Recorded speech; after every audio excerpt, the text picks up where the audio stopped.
Betul, karena ada namanya ini nih, kan kita pelajari lebih. Tapi intinya negara itu tidak bisa memilih, ada trilema ekonomi lah. Negara itu nggak bisa memilih monetary independence ini artinya dia boleh nilai tukar segala macam dia yang atur. Kalau monetary independence tuh ya kebijakan ekonominya, kebijakan monetary independent, exchange rate nilai tukar, ini berarti BI rate ya, BI rate ini exchange stability berarti nilai tukar sama capital outflow berarti ekspor impornya. Itu semua nggak bisa milih teman-teman. Contoh misalnya maksimal 2 dari 3 ya.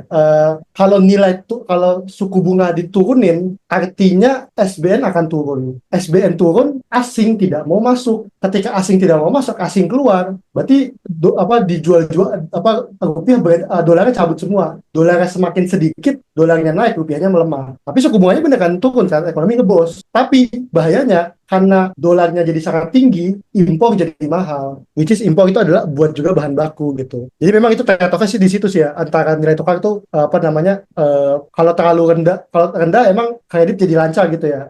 Pertumbuhan ekonomi tinggi gitu. Tapi bahayanya kan nilai tukarnya jadi drop karena ya tadi instrumen investasi nggak yang SBN nggak laku gitu. Memang sebenarnya ada juga sih datanya di Kemenkeu ya.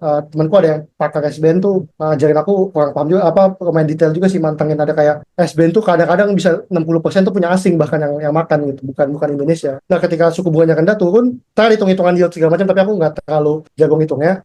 Tapi itu memang tidak tidak bisa lah selalu ada trade off antara makanya di sini aku nulis ya sebelum krisis 98 Indonesia tuh pakai sistem PEG ya di PEG jadi PEG itu ditahan mata uangnya. Tadi gimana cara ngenahan mata uang kan? Gimana cara rupiah itu misalnya gini kita mau nahan rupiah selama 10.000 itu caranya pakai gini operasi apa namanya intervensi pasar falas. Jadi kita harus dapat ekspor yang banyak, berarti kan kita dapat dolar banyak tuh. Dolar itu nggak kita pakai buat stabilin nilai tukar. Misalnya dolar terlalu dikit, ya kita buangin dolar ya biar banyak tuh di Indonesia.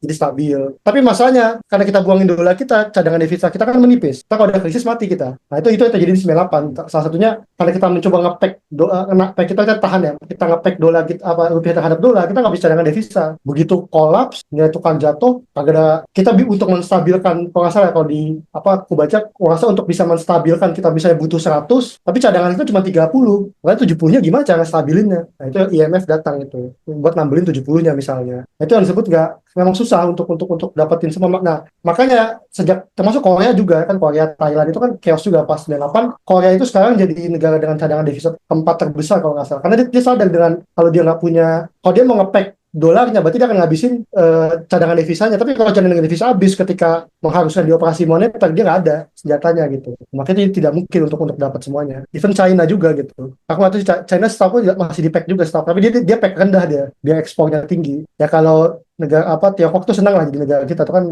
dolar apa rupiah melemah mulu tuh senang lah kalau di Tiongkok karena negara ekspor gitu. Kalau kita kan masih kan sebenarnya di neraca perdagangan kita aku baca kita masih untung ya untuk neraca perdagangan kita ekspor kita masih lebih tinggi dibanding impor. Tapi aku kok kayaknya ya aku lupa mungkin teman-teman ekonomi tahu tapi kayaknya di sektor sumber daya alam yang terlalu berat sih. Jadi ekspor kita tuh kayak ekspor kita ekspornya yang benda-benda kayak sawit dan segala macam tapi buat impor yang buat bahan makanan kita yang lebih penting tanda kutip gitu bukan lebih penting sih tapi lebih kerasa ke kita gitu masih impor jadinya harganya dinaik-naik juga meskipun kita surplus perdagangan dan surplus perdagangan itu nggak ada hubungannya sama inflasi teman-teman ya itu lebih ke cadangan devisa sebenarnya ya so ini rada-rada ngawang emang moneter itu dulu karena pas kuliah aku senang kebetulan baca karena aktivis kan bacanya filsafat ilmu politik apa sospol religi apa teologi jadi aku senang moneter emang ngawangnya yang sebenarnya sama kayak belajar filsafat ngawang ya begitulah pokoknya nggak bisa milih lah intinya ada trinitas apa trilema ekonomi ini.